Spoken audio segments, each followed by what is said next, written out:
ನಮಸ್ಕಾರ ಎಲ್ರಿಗೂ. ನಾನು ಸ್ವಪ್ನಾ ಲೋಣಿ ಅಂತ ಮುಧೋಳಿಂದ ಬಂದಿದ್ದೀನಿ. ನಾನು ಬೆಳಗಾವ್ದಾಗ ಮೇಕಪ್ ಆರ್ಟಿಸ್ಟ್ ಕೋರ್ಸ್ ಇದನ್ನ ಮಾಡಿ ಕಂಪ್ಲೀಟ್ ಆಯ್ತು ಇವತ್ತಿಗೆ. ನಾನು ಒಂದು ಪಾರ್ಲರ್ ನಡೆಸ್ತಿದ್ದೆ ಮುಧೋಳ ಒಳಗೆ.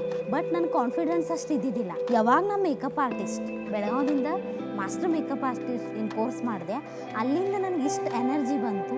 ಅಂದ್ರೆ ಯಾವ ಥರ ನಾವು ಬೇಸ್ಟು ಕನ್ಸೀಲರ್ ಯಾವ ಥರ ಅಪ್ಲೈ ಮಾಡಬೇಕು, ಫೌಂಡೇಶನ್, ಬ್ರಷ್ ನಾಲೆಜ್, ನಾವು ಯಾವ ಥರ ಬ್ರಷ್ ಯೂಸ್ ಮಾಡಿದ್ರೆ ಯಾವ ಥರ ಕಂಪ್ಲೀಟ್ ಲುಕ್ ಬರುತ್ತೆ. ಈ ಸರ್ಟಿಫಿಕೇಟ್ಗೋಸ್ಕರ, ಯಾಕಂದ್ರೆ ನಾನು ಒಂದು ಮೇಕಪ್ ಆರ್ಟಿಸ್ಟ್ ಅಂತ ಹೇಳಿ ನಂಗೊಂದು ಸರ್ಟಿಫಿಕೇಟ್, ಆ ಸರ್ಟಿಫಿಕೇಟ್ ನೋಡಿ ಇವತ್ತು ತುಂಬ ಖುಷಿ ಆಯ್ತು. ಯಾಕಂದ್ರೆ ಇದು ನಮ್ಮ ಪಾರ್ಲರ್ದಾಗಿದ್ರೆ ಒಂಥರ ಖುಷಿ. ನಮ್ಮಲ್ಲಿ ನಮ್ಗೆ ಆತ್ಮವಿಶ್ವಾಸ ಬರೋದನ್ನು ಇಲ್ಲಿ ಕಲಿತೆ. ಯಾಕಂದ್ರೆ self confidence is most important. ನಮ್ಮ ಈ ಫೀಲ್ಡ್ ಒಳಗೆ ಸೆಲ್ಫ್ ಕಾನ್ಫಿಡೆನ್ಸ್ ಬೇಕು.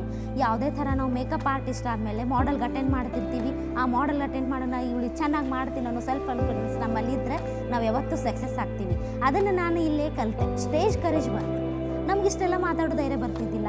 ಸ್ಟೇಜ್ ಕರೇಜ್ ಯಾವ ಥರ ನಾವು ಅಟೆಂಡ್ ಮಾಡಬೇಕು, ಇಷ್ಟು ಜನರ ಜೊತೆ ನಾವು ಯಾವ ಥರ ಮಾತಾಡಬೇಕು ಅನ್ನೋ ಕಾನ್ಫಿಡೆನ್ಸನ್ನು ಅನಿಲ್ ಸರ್ ಕೊಟ್ಟರು. Master makeup academy super brilliant. ನಾವು ಒಬ್ಬೊಬ್ಬರು ಸ್ಟೂಡೆಂಟ್ ಬಂದಿದ್ರು, ಬ್ರಷ್ ನಾಲೆಜೇ ಇದ್ದಿದ್ದಿಲ್ಲ. ಜಸ್ಟ್ ನಾವು ಹೆಂಗೆ ಮಾಡ್ತೀವಿ ಮೇಕಪ್ ಅನಿಸ್ಬಿಟ್ಟಿತ್ತು. ಆದರೆ ಇಲ್ಲಿ ಕಂಪ್ಲೀಟಾಗಿ ಹೇಳ್ಕೊಟ್ರು. ಈ certificate most important, government certificate. Thank you Anil sir, thank you Priyanka ma'am.